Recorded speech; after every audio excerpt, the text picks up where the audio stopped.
membahas mengenai kasus yang terjadi pada akhir-akhir ini mengenai tentang aksi perobekan label gereja ya yang terjadi di Cianjur baru-baru ini ya. Nah, ini saya buat judul bahwa aksi perobekan label gereja di Cianjur menandakan ajaran ayat-ayat kekerasan masih diajarkan oleh Islam zaman now. Kita tahu ya teman-teman ya bahwa Muslim ketika kita sodorkan dengan data Alkitab tentang memerangi non-Muslim, diajarkan untuk membenci non-Muslim, itu mereka katakan, oh enggak, itu enggak begitu ajarannya. Yang betul itu ajaran Islam itu penuh rahmatan lil alamin, katanya begitu ya teman-teman ya. Nah, justru itu saya ingin mengungkapkan fakta dan data bahwa ternyata di dalam ajaran Islam itu mungkin masih sangat bingung untuk diimani. Makanya pernah saya membuat judul tema mengatakan ayat Quran mana yang masih berlaku di zaman now begitu ya, atau yang masih diimani umat Muslim begitu ya. Itu pernah saya sampaikan begitu. Nah, ini saya akan membuat pembahasan yang bisa dikatakan sebentar. Perbandingan sekalian ya teman-teman ya. Saya berikan edukasi, tetapi saya membuat disclaimer terlebih dahulu. Ketika saya menyampaikan ini di media, tidak sedikit pun saya didasari kebencian, tetapi saya justru bicara di sini oleh karena saya berbicara tentang fakta. Nah, fakta di sini maksudnya adalah suatu kejadian yang nyata atau secara real terjadi yang bisa kita lihat ya teman-teman ya. Nah, contohnya ya seperti tadi ya mengenai masalah tentang perobekan label gereja. Dan bahkan yang terjadi di Indonesia ada pengerusakan tempat ibadah non-muslim. Lalu kemudian di Indonesia juga ini terjadi pelarangan untuk membangun gereja gitu ya. Jadi seolah-olah apa yang dilakukan oleh non-muslim atau terutama Kristen ya, ini semua akan dianggap suatu ancaman bagi agama tertentu. Nah, ini secara langsung aja saya sampaikan agama Islam. Islam merasa Kristen adalah musuh terbesar mereka. Karena mereka tidak pernah membahas orang Hindu, Buddha, dan agama lain, tetapi mereka lebih cenderung mencondongkan ajaran mereka ke kekristenan. Walaupun sebenarnya kalau kita lihat Quran tidak ada kaitannya sama sekali dengan kekristenan. Bahkan Al-Quran menyebut bahwa Quran itu adalah kitab penyempurna Taurat dan Injil yang diimani oleh Nasrani gitu ya teman-teman ya. Sedangkan orang Kristen itu bukanlah Nasrani karena dalam Alkitab itu Nasrani itu berbeda. Nasrani bagi Alkitab itu menerangkan bahwa itu adalah bidat gitu ya.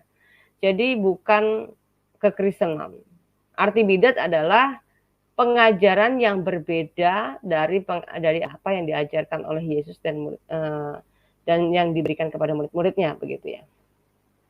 Oke, di sini saya akan memaparkan mengenai tentang ajaran kasih.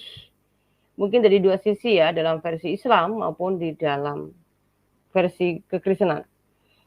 Nah, mukmin yang percaya bahwa agama Islam itu selalu mengajarkan kasih. Ya, makanya banyak orang yang mengatakan, oh semua agama itu mengajarkan kasih, semua agama itu mengajarkan kebaikan dan mengajarkan kebenaran seperti itu ya. Nah, makanya kita di sini harus bisa melihat ajaran kasih yang diajarkan dalam Islam itu seperti apa, dan saya akan tunjukkan datanya. Tetapi sebelum itu ya teman-teman, kita lihat dulu video yang sebentar, saya agak batuk soalnya teman-teman. Video yang viral ini harus saya share dulu ya teman-teman, biar ini bisa menjadi bahan tema kita. Sebentar, akan saya share ya. Saya nggak pakai suara ya teman-teman ya. Untuk mengesernya saya nggak pakai suara, karena nanti pasti ada copyright-nya. Nah, ini yang terjadi di Cianjur, di mana manusia-manusia ini tadi ini, yang mereka mungkin merasa bahwa mereka adalah orang yang paling beragama, yang paling suci, orang yang paling benar, orang yang merasa punya Tuhan sendiri, yang lain cuma numpang ya. Dan yang punya dunia sendiri, yang lain itu cuma kontrak ya. Ini wujudnya ya. Ini. Nah, pada akhirnya ini para pentolannya merasa bahwa wah ini jadi nggak baik, maka memberikan klarifikasi bahwa ketua-ketuanya ini yang mendirikan apa ajaran-ajaran lebih cenderung ke intoleran ini, ya, ini lebih apa mungkin merasa malu gitu ya. Nah, ini ada yang komentar begini dari Ridwan Kamil, sangat disesalkan dan tidak boleh terulang lagi. Pencabutan label identitas pemberi bantuan tenda oleh oknum warga setempat di tenda pengungsi di Cianjur. Nah, di sini ada muslim sendiri yang bahkan tidak setuju ya teman-teman ya. Jadi nggak semua muslim. Ada muslim yang setuju, tetapi ada muslim yang seperti tadi sudah kita lihat ya teman-teman ya, oknum-oknumnya itu ya. Oknum-oknumnya tadi itu sudah kita bisa lihat, yang merasa punya dunia sendiri, yang merasa punya agama sendiri, yang merasa suci sendiri, yang merasa punya Tuhan sendiri, yang lain kontrak ya. Itu beda. Nah, yang saya pertanyakan adalah judulnya ini. Ini berkait dengan pengajaran yang akan kita bahas sekarang. Nah, sekali lagi akan saya sampaikan, aksi perobekan label gereja di Cianjur menandakan ajaran ayat-ayat kekerasan masih diajarkan oleh Islam zaman now. Nah, nyambung ya teman-teman ya, maksudnya. Ada pro dan kontra dari muslim sendiri yang mengatakan bahwa aksi perobekan label gereja atau oknum yang memberikan bantuan kepada korban bencana ini ya itu aksi yang sangat tidak baik bagi sebagian muslim. Tetapi sebagian muslim lainnya, kelompok-kelompok tertentu yang mereka katakan oh itu oknum saja, oknum ya. Nah, jadi setiap kali ada setiap kali ada penistaan, lalu kemudian ada orang yang melecehkan dan menganiaya kekristenan, mereka akan mengatakan itu oknum saja, begitu ya. Padahal KTP-nya mereka Islam. Nah, ini yang akan saya bahas adalah aksi perobekan label gereja di Cianjur menandakan ajaran ayat-ayat kekerasan masih diajarkan oleh Islam zaman now. Artinya, mereka ini bukan sekedar melakukan ini tanpa alasan, teman-teman. Jelas dalam doktrin mereka, dalam kelompok mereka, masih diajarkan ajaran yang bersifat intoleran, teman-teman. Ya, bersifat intoleran. Nah, kenapa kok sampai mereka ini sejauh ini gitu? Nah, kemudian kita akan melihat dalam Quran bagaimana Islam mengajarkan kasih itu sendiri. Ya, ini akan saya paparkan karena kita juga harus objektif ya teman-teman ya. Ketika menyingkap suatu kebenaran ya jangan malu-malu. Jangan cuma hanya dicari ayat-ayat Quran yang buruknya. Tetapi kita harus mencari ayat yang bagusnya. Ajaran kasih dalam versi Islam itu seperti apa gitu ya. Kita bisa lihat di dalam Quran surat 9. Ini di Quran surat sebentar. Ini di surah Maryam ya. Ya, sepertinya di surat Maryam. Kita lihat surat Maryam ayatnya di 96 ya.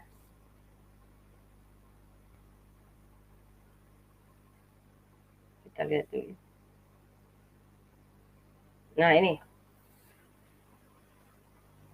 Innalladzina amanu wa 'amilus sholihati sayaj'alu lahumur rahmanu wada gitu ya.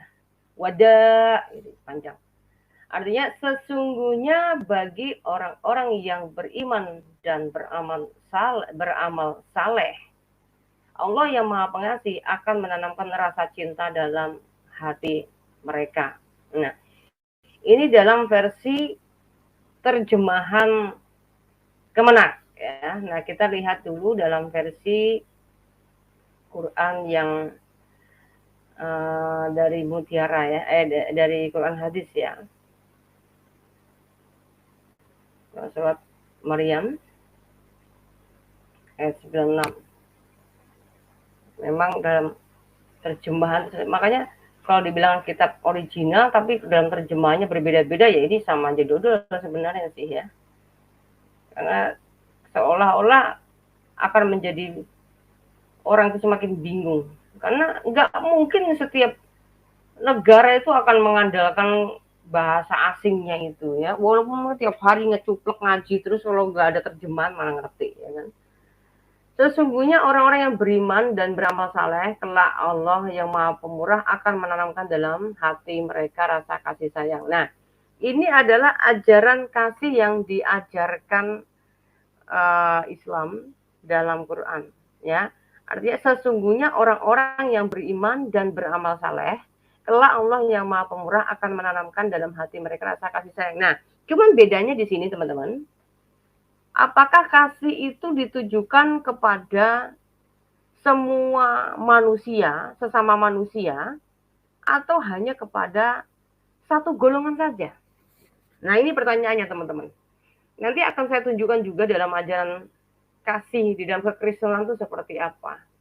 Ya, sedangkan kalau dalam Quran ini hanya sekedar ini. Ya. Jadi sesungguhnya orang-orang yang beriman dan beramal saleh, kelak Allah yang Maha Pemurah akan menanamkan dalam hati mereka rasa kasih sayang. Kasih sayang ya, ini kita bisa sayang sama pasangan hidup kita, bisa sayang kepada anak kita, sayang kepada orang tua kita, tetapi belum tentu bisa sayang kepada orang lain ya. Karena tidak ada kejelasan.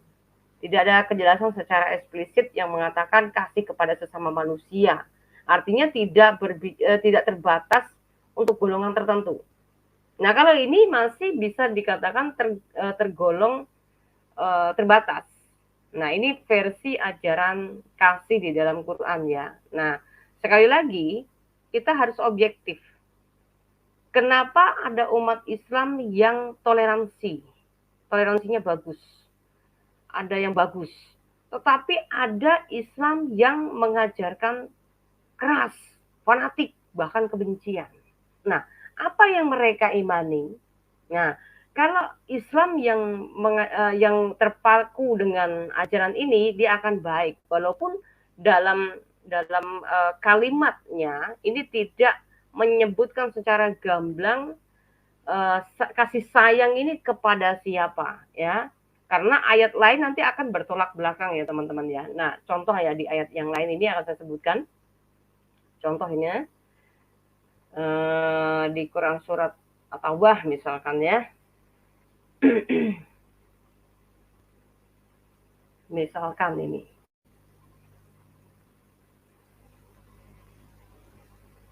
Nah, ini. Apabila sudah habis bulan-bulan haram itu, maka bunuhlah orang-orang musyrikin itu di mana saja kamu jumpai mereka. Dan tangkaplah mereka. Kepunglah mereka dan intailah di tempat pengintaian. Jika mereka bertobat dan mendirikan sholat dan menunaikan zakat, maka berilah kebebasan kepada mereka untuk berjalan. Sesungguhnya Allah Maha Pengampun lagi Maha Penyayang. Nah, ini. Sebentar ya, garis bawahi. Maha Pengampun dan Penyayang ini untuk siapa? Dia akan mengampuni dan mengasihi untuk orang-orang yang mau bertobat. Arti konteks pertobatan ini adalah yang harus mau mendirikan sholat, ya kan? Ini yang mendirikan sholat, lalu menunaikan zakat, nah barulah akan diberikan kebebasan kata ini ya. Maka berilah kebebasan kepada mereka untuk berjalan. Kalau nggak mau sholat, kalau nggak menunaikan zakat atau nggak mau masuk Islam, maka tidak boleh berjalan. Nah di sini diintai dia dalam masa-masa sehabis bulan haram. Karena memang kalau lagi bulan haram itu kan nggak boleh berperang atau mungkin membunuh non-muslim itu nggak boleh. Tetapi kalau sudah habis bulan haram itu, maka bunuhlah orang-orang musyrikin itu. Ini kalimatnya seperti itu, ya. Maka bunuhlah orang-orang musyrikin itu di mana saja kamu jumpai mereka. Nah, arti di mana saja kamu jumpai mereka ini bukan sistem perang ya teman-teman ya. Kalau yang namanya sistem perang itu sudah ada aturan. Misalkan mau perangnya di medannya ini misalkan. Nah, disitulah saling bertempur begitu. Tetapi kalau konteks kalimatnya itu mengatakan di mana saja kamu jumpai mereka, ini ada teror. Dan ini bukan perang. Nah, ini berbalik arah atau berbalik pengajarannya dari surat Maryam ayat 96 tadi, ya. Nggak masalahnya di situ. Nah, disinilah yang akan menjadi pro dan kontra. Lalu mereka akan mengatakan, oh kita pilih yang bagus-bagus saja. Kalau kita di zaman sekarang ya yang bagus-bagus saja lah. Ngapain mau percaya dengan ajaran-ajaran yang seperti itu sudah nggak laku, katanya gitu kan. Padahal kita tahu ya teman-teman ya, Muslim itu selalu bilang, Al-Quran itu adalah kitab sempurna, kitab suci. Yang namanya suci itu juga nggak ada ceritanya pembunuhan, nggak ada ceritanya orang nyuruh-nyuruh bunuh tuh nggak ada begitu kan. Nah, kenapa mereka bilang nggak ada? Ya karena mereka terbiasa dengan bahasa-bahasa yang dihafal dan bukan bahasanya sendiri. Mereka fokus kepada lantunan atau hafalan atau bisa dikatakan itu ada huruf suci ya, bahasa suci menurut mereka. Maka mereka fokus kepada hafalan bukan pengetahuan atau pengertian gitu teman-teman ya. Nah, jadi di sini teman-teman akan bisa membedakan mana ajaran kasih versi dalam Islam dan juga ajaran kasih versi Kristenan. Nah, tapi saya belum menjelaskan tentang ajaran kasih versi Kristen. Nah, sekarang saya akan tampilkan. Saya akan tampilkan ajaran kasih menurut versi Kristen. Kita baca dalam Matius 22 ayat 37 sampai 38 ya. Ini cuma hanya saya baca-baca di sini doang, belum ayat-ayat yang lain ya, banyak sebenarnya ya. Tetapi ini saya ambil di sini saja, sama kok ya. Matius 22 ayat 37 sampai 38. Jawab Yesus kepadanya, kasihilah Tuhan Allahmu dengan segenap hatimu dan dengan segenap jiwamu dan dengan segenap akal budimu.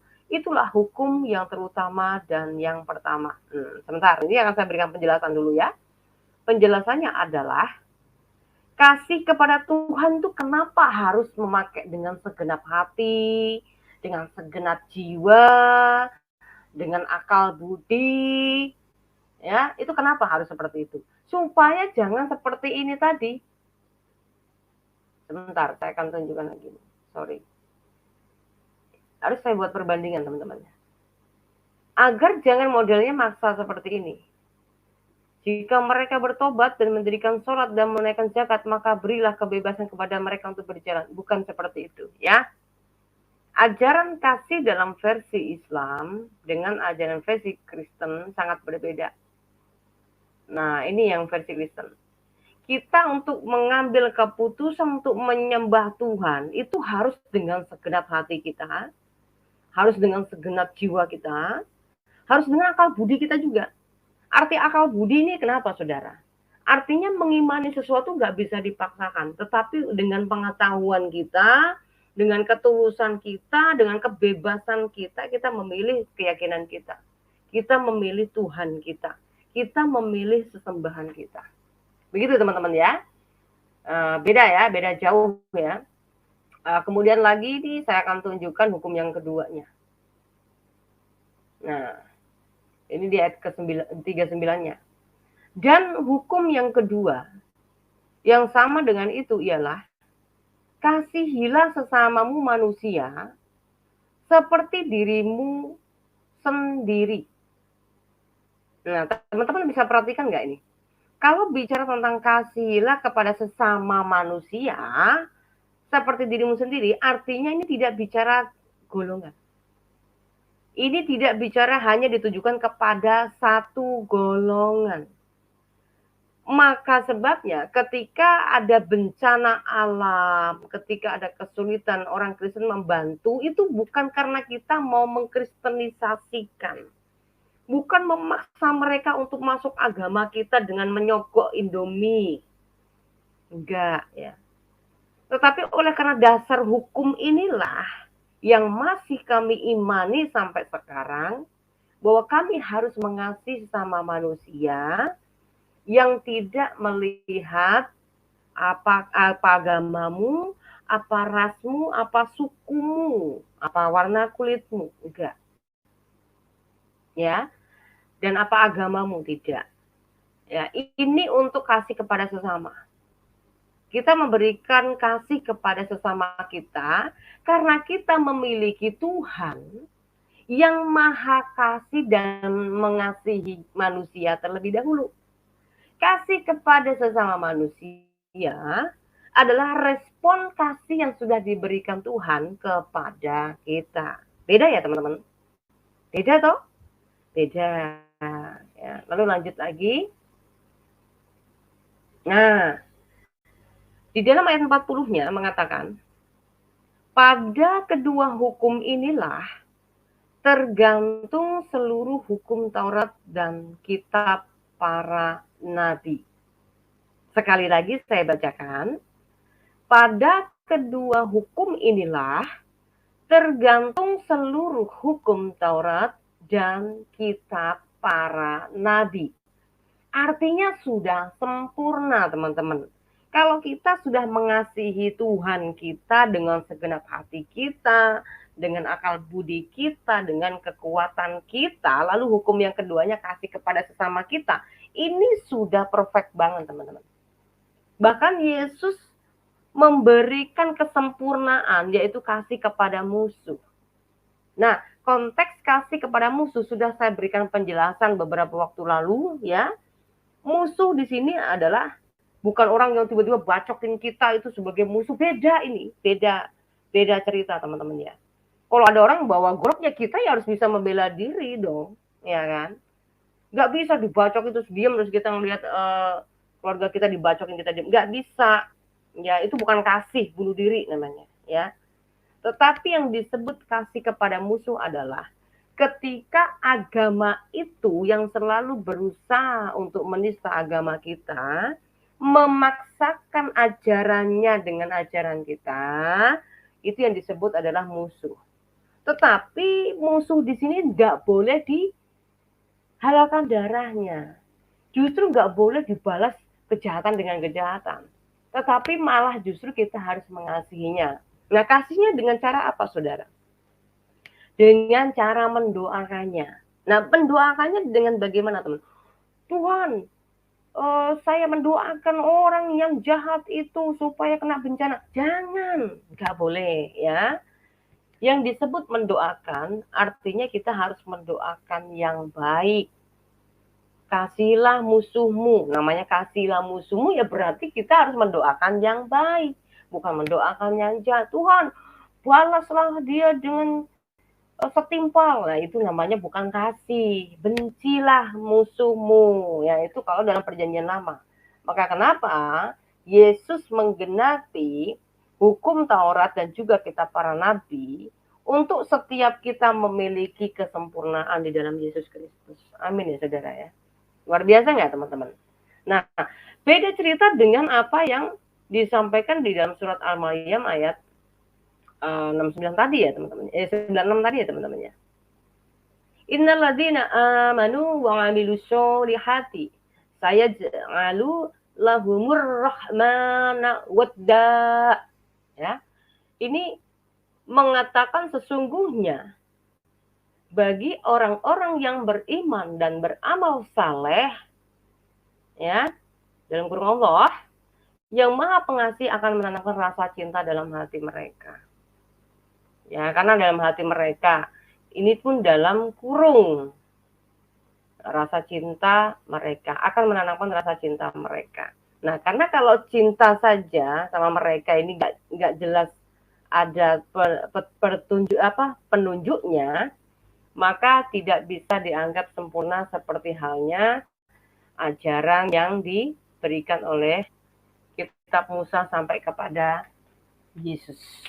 Ya, pengajaran yang disampaikan oleh Musa dan yang disampaikan oleh Yesus itu tetap berlaku sekarang sampai selama-lamanya. Ya, teman-teman ya. Jadi perlu diselidiki.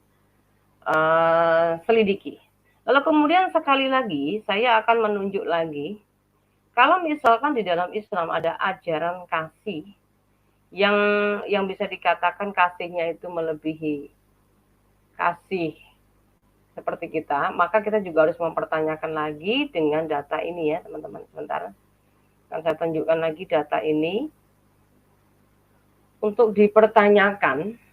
Nah, lalu apa yang terjadi di Cianjur, pengerusakan label gereja adalah tanda mereka ini sudah mulai kepanasan. Mereka takut. Padahal apa ya, yang kalau secara logiknya teman-teman, mereka takut orang keluar dari Islam itu memang kenapa? Seolah mereka tuh kayak yang menjamin surganya gitu loh. Itu yang aneh teman-teman ya. Udah gitu kadang-kadang kok kayak yang harusnya nggak usah lah seperti itu ya. Biasa aja. Berikan edukasi ya. Edukasi seperti saya begini. Perbandingan ajaran tentang Quran maupun Alkitab. Gitu aja, lebih baik seperti itu. Orang akan bisa memilah sendiri. Daripada rasa marahnya tuh emosi yang seolah-olah bahwa dirinya adalah sebagai manusia yang memiliki dunia ini, manusia yang paling suci, yang mewarisi surga sendiri begitu ya teman-teman ya. Padahal dia sendiri aja kalau habis mati masih perlu didoakan gitu ya. Kita baca, sesungguhnya Allah telah membeli dari orang-orang mukmin diri dan harta mereka dengan memberikan surga untuk mereka. Mereka berperang pada jalan Allah. Lalu mereka membunuh atau terbunuh. Nah ini, ya, itu telah menjadi janji yang benar dari Allah di dalam Taurat, katanya begitu. Injil dan Al-Quran. Nah ini, aduh, itu ngeri sebenarnya. Itu telah menjadi janji yang benar dari Allah di dalam Taurat, Injil, dan Al-Quran. Dan siapakah yang lebih menepati janjinya selain daripada Allah? Maka bergembira dengan jual beli yang telah kamu lakukan itu. Dan itulah kemenangan yang besar. Kalau kita selusuri ya teman-teman, dari awal, dari pertama ayat ini, ya kalimatnya, sesungguhnya Allah telah membeli dari orang-orang mukmin diri dan harta mereka dengan memberikan surga untuk mereka. Jadi ketika manusia menginginkan surga, ya, itu Allahnya sedang membeli, maka harus menyembah Dia, begitu ya. Lalu mereka berperang pada jalan Allah. Nah ini, ketika Allah sudah membeli manusia, ya, manusia itu harus berperang pada jalan Allah. Ya, lalu kemudian ini yang bicara bukan saya, ini ayat yang saya tidak pernah tambah dan tidak pernah kurangi. Lalu mereka membunuh atau terbunuh. Ya. Mereka berperang pada jalan Allah, lalu mereka membunuh atau terbunuh. Nah, di Indonesia nggak berlaku di situ karena apa? Kita masih memiliki hukum hak asasi manusia, teman-teman ya. Hak asasi manusia itu masih berlaku lah di negara kita. Maka ketika ada orang yang tadi yang merasa sok suci, sok paling benar sendiri, yang merobek-robek label gereja itu adalah orang yang mungkin bisa dikatakan terpengaruh dengan ajaran yang masih berlaku ini, ya. Mungkin ini yang masih diberlakukan sama mereka. Nah, pertanyaannya adalah, jika ajaran ini masih bebas diberedarkan ke komunitas muslim, ya, maka ini akan membuat bibit baru, membuat bibit yang akan mempengaruhi generasi berikutnya. Dan ini sangat bahaya. Nah, solusinya apa, saudara? Direvisi. Nggak boleh dong. Kalau direvisi nanti marah muslim. Nah, ini makanya apa yang disampaikan oleh Saifuddin Ibrahim, maksud perevisian ini adalah usul supaya jangan ada orang-orang yang masih memakai dalil-dalil ini, yang masih mengimani dalil-dalil ini maksudnya, ya. Nah, tujuannya untuk apa, saudara? Untuk keamanan bersama. Karena kalau misalnya kita ngebiarin ya, teman-teman, buktinya masih berlaku sampai sekarang, teman-teman ya. Bayangkan, larangan gereja pakai spanduk secara terang-terangan. Lalu mereka mengatakan, kami siap rela menumpahkan darah kami kalau Cilegon dibangun gereja. Nah, begitu kan? Ini adalah bibit-bibit unggul para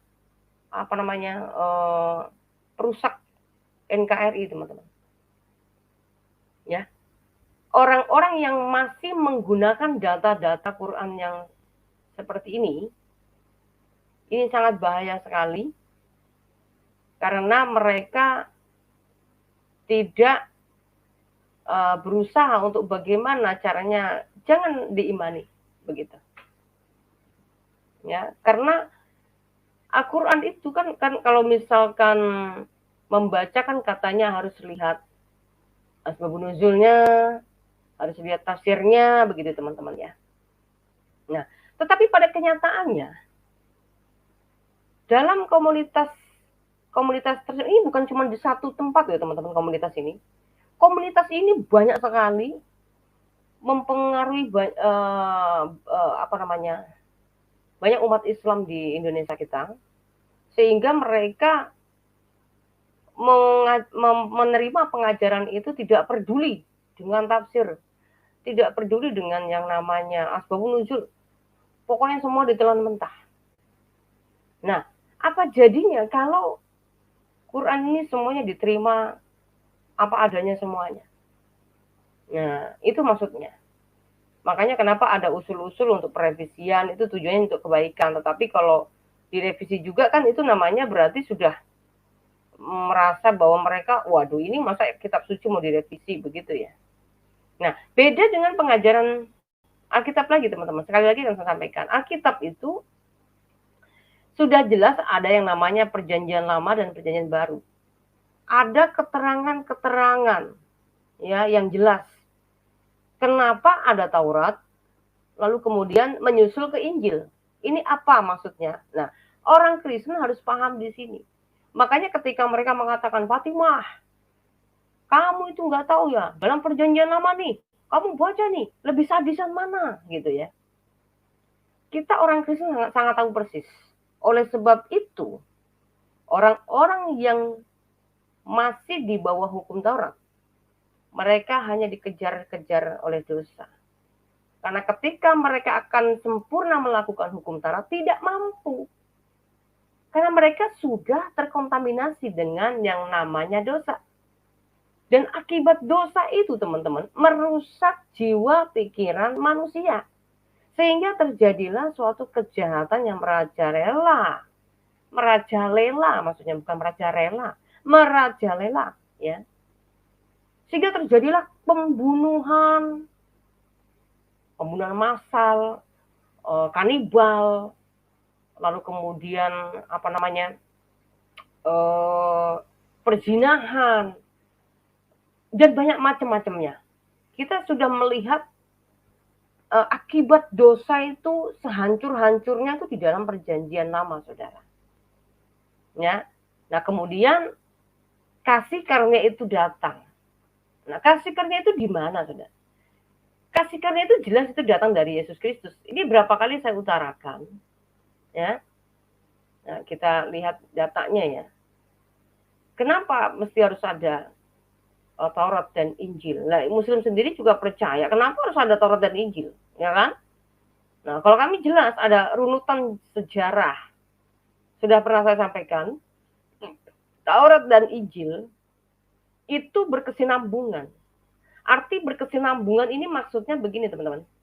Bukan mengulang sejarah yang sudah ada, ya. Nah ini, sebab hukum Taurat diberikan oleh Musa, tetapi kasih karunia dan kebenaran datang oleh Yesus Kristus. Artinya di dalam hukum Taurat yang dibawakan oleh Musa, belum ada kebenaran yang sejati. Karena apa? Kasih karunia itu belum turun. Tetapi ketika kasih karunia itu turun, maka kebenaran itu datang. Paham ya? Maka Yesus berkata juga di Yohanes 14 ayat 6, Akulah jalan dan kebenaran dan hidup. Jelas nggak teman-teman? Sangat-sangat jelas. Ya, jadi bukan mengulang lagi tentang sejarah tentang Adam dan Hawa ditaruh dalam kitab Injil, itu tidak. Itu namanya buat kitab baru, teman-teman. Nyontek nanti namanya Injil, ya. Berarti Injil nyontek Taurat kalau cerita Injil itu mengulang cerita kembali soal Adam dan Hawa. Yang disebut berkesinambungan adalah tidak pertentangan. Sejarah bicara tentang penciptaan mengenai tentang Adam dan Hawa, kami umat yang di dalam Yesus, kami mempercayai itulah sejarah apa adanya. Sejarah kelam ada, sejarah tentang ketuhanan itu ada, sejarah tentang nabi itu ada, semua ada dalam perjanjian lama. Nah, perjanjian baru adalah penyempurna. Ini bukan lagi mengajarkan untuk perang. Bahkan Yesus bukan lagi hanya mengajarkan mengenai tentang apa tadi? Bukan hanya kasih kepada manusia, ya, tetapi juga harus mengasihi kepada musuh. Karena Yesus juga mengajarkan dari kedua hukum ini saja, itu sudah menyangkut isi dalam hukum Taurat dan Injil. Hukum Taurat dan kitab para nabi, maksudnya. Ya. Jadi ketika orang sudah melakukan kedua hukum itu sudah menyangkut hukum Taurat dan kitab para nabi. Terus pertanyaannya, ngapain kita mau nyari hukum baru lagi? Hukum baru lagi lebih sempurna nggak? Dan di manakah hukum yang baru itu dan yang lebih sempurna itu? Nah, saya minta supaya kita lebih berpikir secara objektif dan jangan hanya fanatik. Oke, teman-teman, sampai di sini dulu. Semoga kita diberikan kesehatan selalu dan Indonesia walaupun banyak sebagian orang yang mungkin jahat ya, tetapi kita percaya banyak orang yang baik juga. Maka kita berdoa agar Indonesia akan semakin jaya, semakin lebih baik, yang dikerumuni oleh orang-orang yang berkualitas, yang memiliki rasa takut akan Tuhan. Tuhan Yesus